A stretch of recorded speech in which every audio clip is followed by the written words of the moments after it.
June 29th, 1994. Kensington Palace. 6:47 p.m. A woman stands before her mirror, holding a dress the palace explicitly told her never to wear. In 3 hours, the world will see it. But right now, in this moment, her hands are shaking. The dress is black. Silk. Off the shoulder. Christina Stambolian designed it 3 years ago. Diana paid for it, hung it in her closet, and never wore it. Too daring, her advisors said. Too revealing for a princess. The palace made their position clear. That dress stays in the closet. Tonight she takes it out. But rewind. Because what happened in the hours before she put on that dress is what most people never knew. This isn't a story about fashion. This is a story about silence breaking. About a woman who spent 13 years learning the palace's language of quiet suffering, and then, in one night, decided to speak in her own voice. The day starts at 9:30 a.m. Across London at the ITV studios, Charles sits for an interview with Jonathan Dimbleby. The interview will air tonight at 8 p.m. Diana knows what's coming. She's known for weeks. Charles is going to admit his affair with Camilla Parker Bowles on national television, while Diana sits at home watching the man she married dismantle their marriage for public consumption. The palace didn't ask Diana how she felt about this. They informed her it was happening. They suggested she stay home, stay quiet, let Charles control the narrative. Again, that's how these things work in the royal family. You smile, you wave, you never complain. You certainly never make a scene. Diana's calendar has one entry for tonight, a dinner at the Serpentine Gallery, a charity event she's been planning for months. But the timing is brutal. The dinner is scheduled for 8 p.m, the exact moment Charles's interview airs. Diana will miss the interview because she'll be at a public event, unable to watch, unable to respond, forced to smile while her marriage officially ends on live television. Some whispered the palace planned it this way. Keep her busy. Keep her visible but silent. Keep her doing what she does best, looking beautiful and saying nothing while the men make the real decisions. 2:47 p.m. Diana sits in her private sitting room. Her press secretary enters quietly. Diana, perhaps it would be better to cancel the Serpentine event. Stay home. Avoid any appearance of competition. Diana looks up. Her voice is calm, measured. I'm going. But we could issue a statement, express your support. No statement? Diana, the optics. I said no. The palace wants her to disappear tonight, to become invisible while Charles rewrites their history. She's done playing that role. 4:15 p.m. Diana walks to her closet. Rows of evening gowns, each one vetted by palace advisors, each one safe. Royal. She passes the powder blue Catherine Walker, the cream-coloured Versace, exactly what they expect. Her hand stops at the back corner, the black Stambolian, the forbidden dress. She pulls it out. The silk catches the afternoon sun. It's not obscene. By any normal standard, it's elegant, but by royal standards, it's defiant. The off-shoulder cut shows too much skin. The colour is too bold. Black for evening events was considered dramatic, almost confrontational. Diana's stylist, Anna Harvey, enters, sees the dress. Understanding flashes across her face, then the faintest smile. That one? Anna asks quietly. That one, Diana confirms. They both know what this means. This isn't just a dress, it's a declaration. 6 p.m. Diana begins getting ready, hair styled by Sam McKnight. Not the soft waves the palace loves, something stronger. Swept back to show her face fully. Makeup by Mary Greenwell, bold, defined, red lips that make a statement, sapphire choker at her throat, something personal, powerful. She steps into the dress at 6:45 p.m. The fit is immaculate. Diana looks at herself in the mirror. For the first time in months, she sees herself. Not the princess, not the wronged wife, just Diana.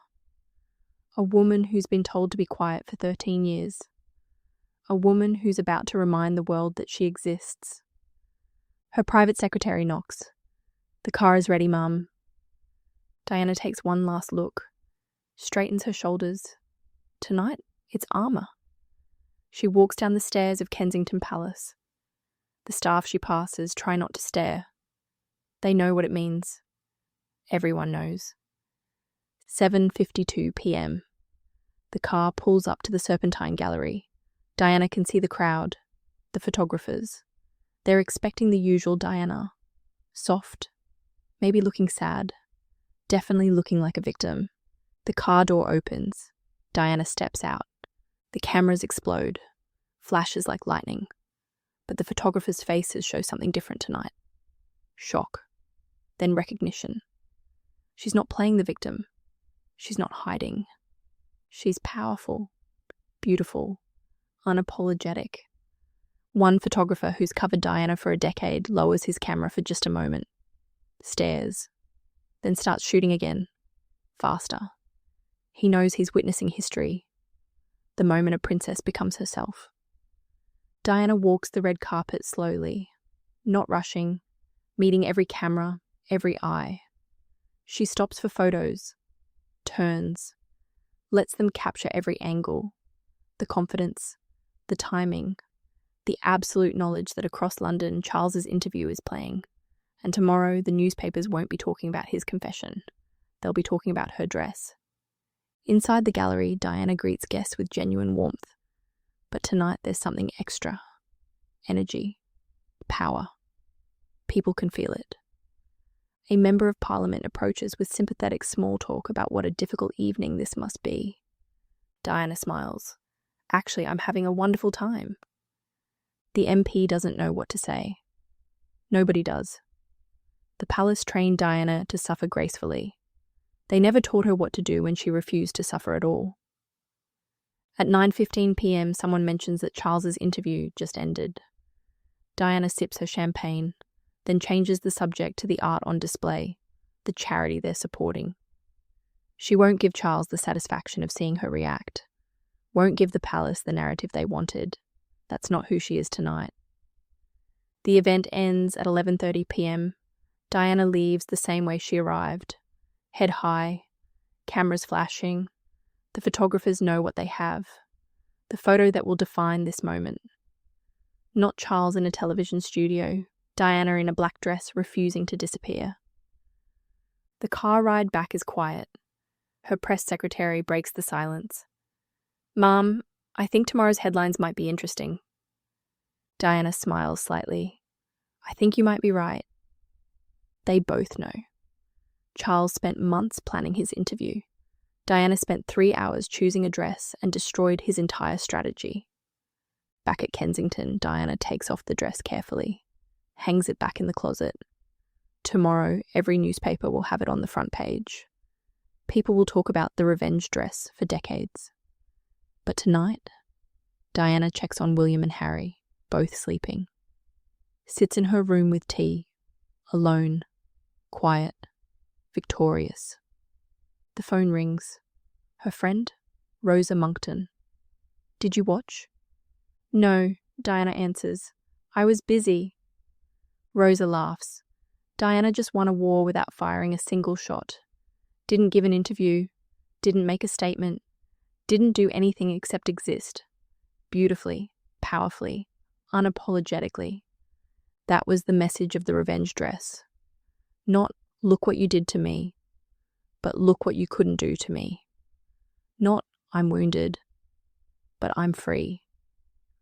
The palace advisors who told her to stay home are probably awake still, realizing their mistake.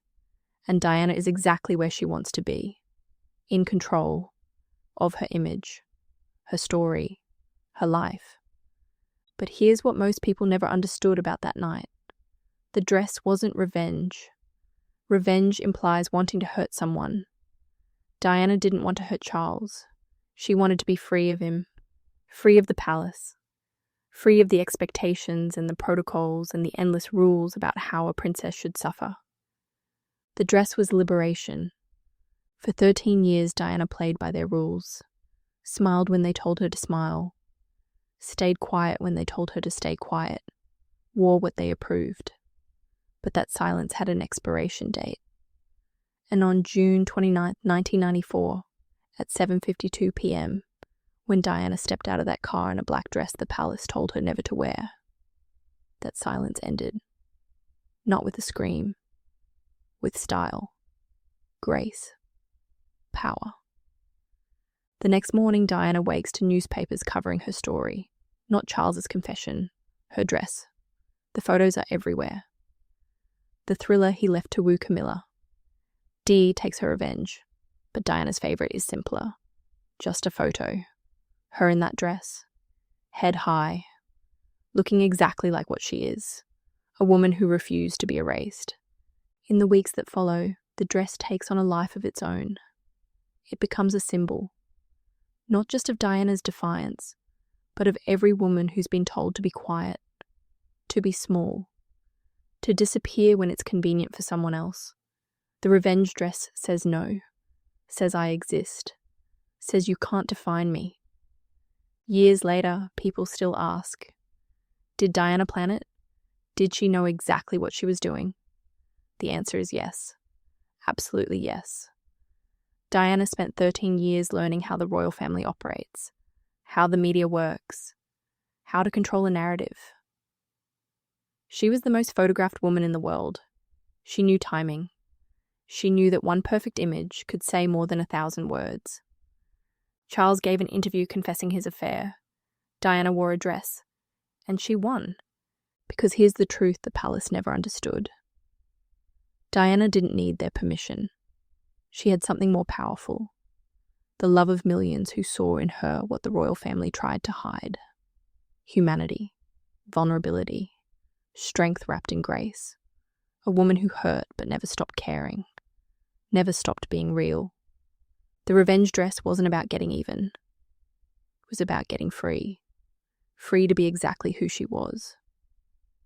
And on that June night in 1994, the woman who'd been told to be less, to hide more, to suffer quietly, decided instead to be exactly enough. Exactly herself. Exactly powerful. That's what made the crown tremble. Not a scandal, not a divorce. A woman refusing to disappear, refusing to play victim, refusing to be anything other than who she chose to be. The dress hangs in the Fashion Museum in Bath now, behind glass. Thousands visit it every year. But the dress is just fabric. What made it powerful was the woman wearing it, the moment she chose it, the message she sent, that you can try to control someone's image. Try to keep them small and quiet. But if they decide to be free, there's nothing you can do to stop them. So here's the question. When have you been told to be smaller, quieter, more convenient for someone else's narrative? And what would your revenge dress look like? Not revenge in the sense of hurting someone, but liberation. The moment you decide that your power belongs to you, that your story is yours to tell. Diana chose differently on June 29th, 1994, in a black dress, with her head high, walking toward cameras instead of hiding from them. And in that moment, wearing a dress the palace told her to hide, she became exactly what she always was, free.